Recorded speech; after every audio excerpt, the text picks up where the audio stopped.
How the giant snake impregnated Omorah. From childhood, Omorah had always felt a pull toward the forest.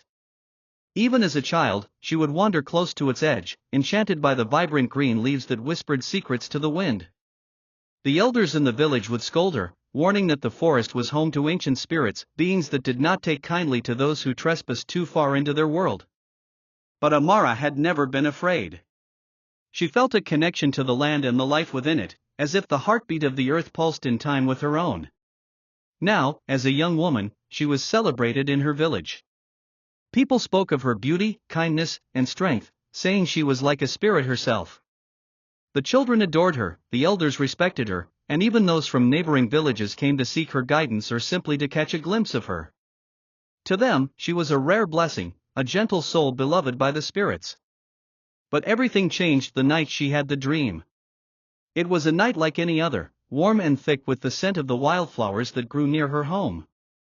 Omorah lay on her mat, eyes closed, her breathing slow as she drifted into sleep.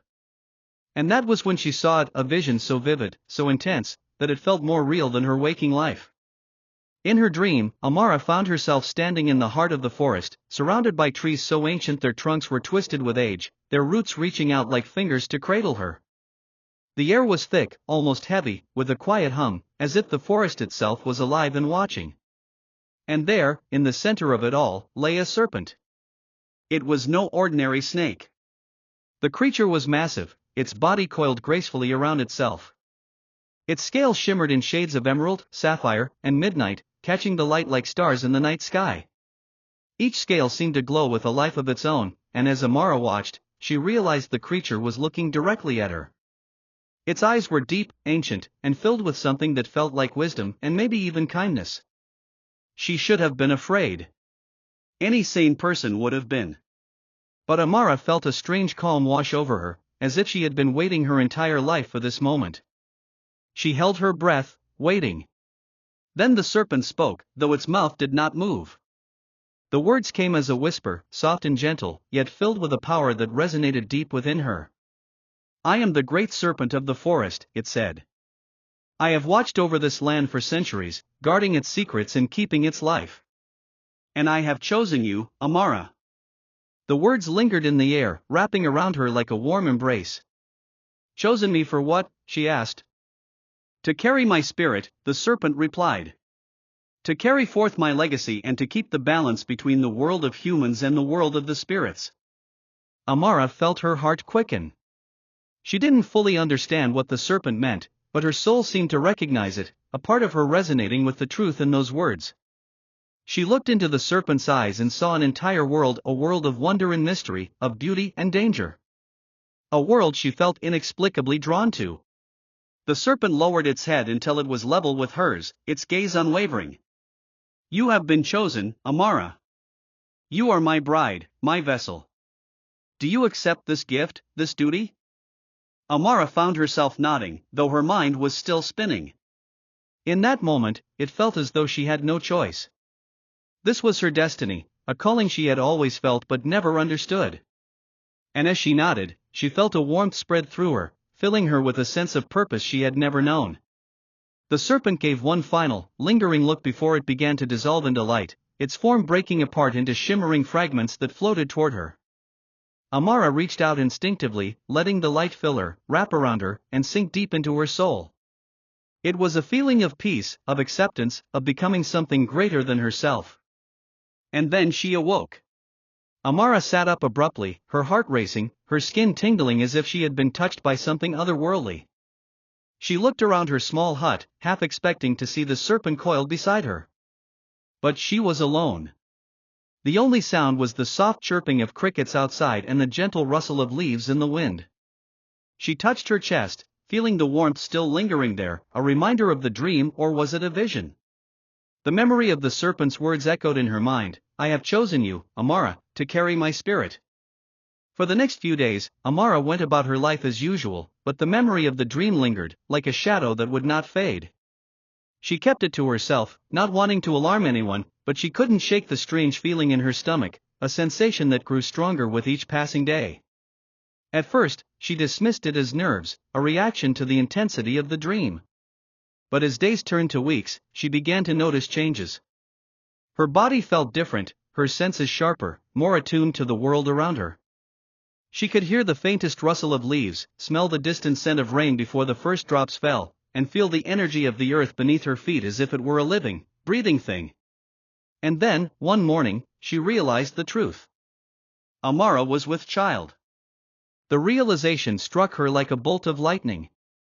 She had no husband, no lover, no explanation. And yet, there was no denying it. Her body had changed in ways she could not ignore. She felt it in her bones, in the way her skin seemed to glow, in the strange, powerful energy that pulsed within her. The villagers noticed too. They began to whisper, their eyes filled with confusion, curiosity, and even fear. How could this be? They wondered. Omorah, the pure, beloved daughter of the village, was pregnant, and yet, there was no man who could claim to be the father. Some of the villagers began to avoid her, casting suspicious glances in her direction. Others whispered that she had been touched by the spirits, that she was carrying a child of the forest. There were those who believed it was a blessing, a gift from the gods, while others muttered darkly of curses and witchcraft. Omorah felt the weight of their stares, their judgment, their fear. But in her heart, she knew the truth. She remembered the serpent's words, the warmth of its spirit filling her, choosing her. This was no ordinary child. It was something extraordinary, something beyond the understanding of the villagers. She had been chosen, and this was her destiny. Still, as the days passed and her belly grew, Omorah found herself both excited and afraid. She knew she was carrying something powerful, something sacred. But what would it mean for her? For the child?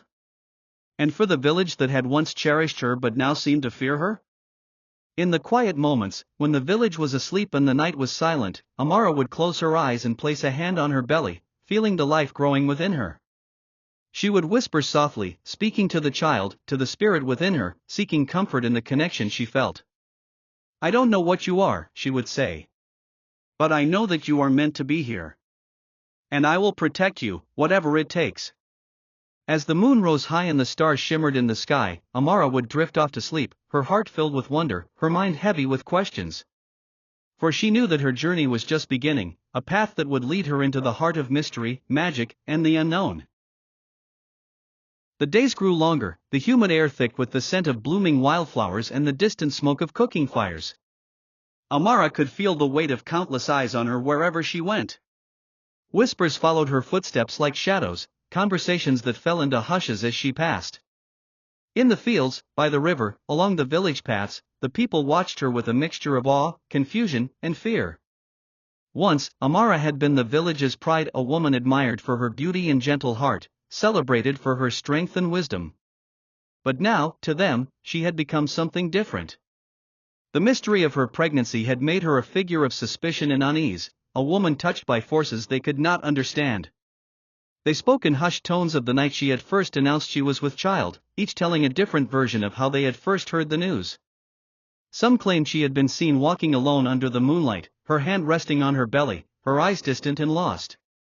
Others swore they had seen strange lights in the forest, glimmering in colors they could not name, on the very night the news broke. And as the days passed, the stories only grew. Some said she had been chosen by the spirits of the forest, others that she was carrying a curse. A few whispered that she had betrayed her people by consorting with creatures of the night, while others murmured in hushed voices of the great serpent and its ancient pact with their land. One morning, as Omorah walked toward the river to draw water, a group of village women stood in her path. They were silent, their eyes fixed on her with a strange intensity. The oldest among them, a woman named Bila, stepped forward, her face creased with age and worry. "Omorah," Bila said, her voice thin but sharp, "you carry something unnatural. How is it that you walk alone, untouched by a man, yet with child?" Omorah met her gaze, her own expression calm but resolute. She had prepared herself for this, knowing the village would seek answers to questions she herself struggled to understand. "It was the will of the forest," she said softly, "and the spirit of the great serpent." The women exchanged wary glances. The great serpent was a legend, an ancient spirit that was both feared and revered. According to village lore, it watched over the land, a protector who could grant blessings or curses depending on its will. But to speak of it as a living force was to risk invoking its power. Bila shook her head slowly. Do not speak of such things, Omorah. The spirits of the forest are not to be trusted so easily. They take as much as they give. They bind as much as they bless. Omorah sensed the tension in the air, a mix of doubt, fear, and something deeper, a refusal to understand. But she kept her voice steady. I know what I saw, what I felt, she replied. The serpent came to me in a dream. It spoke to me, saying that I was chosen. It is not a curse. The younger women in the group glanced at one another uneasily, and Omorah could feel the divide growing between her and the people she had known her whole life. She could see the disbelief in their eyes, the fear of the unknown, and a painful realization settled in her heart: they would not believe her. As she continued down to the river, she felt the stairs burning into her back, the weight of their doubts pressing on her shoulders. It hurt more than she cared to admit. These were her people, her family in many ways. She had shared countless moments with them, from the joy of festivals to the quiet sorrow of loss. And now, she was becoming a stranger in their eyes. When she reached the river's edge, she knelt down, letting her fingers trail through the cool water. She closed her eyes, breathing in the stillness, seeking comfort in the gentle flow of the river. For a moment, she allowed herself to imagine the life she once had, simple and full of laughter, before everything had changed. Omorah. A voice called her name, soft but full of wisdom. She opened her eyes to see Mama Nia, the village shaman, standing a few paces away. The old woman's face was lined with age, her eyes deep and knowing, as if she could see the very fabric of a person's soul.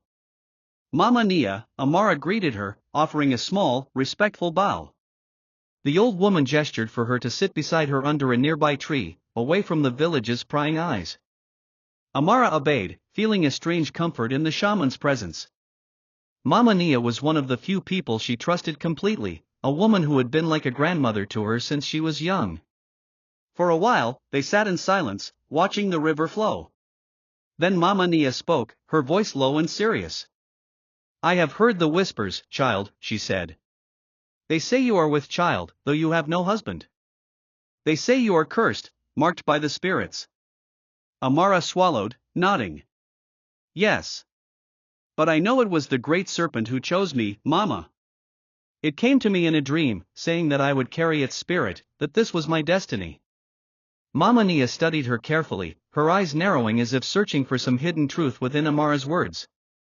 The great serpent is a powerful spirit, older than any living thing in our land. It does not choose lightly, nor without purpose. If it has chosen you, then you carry a heavy burden, Omorah.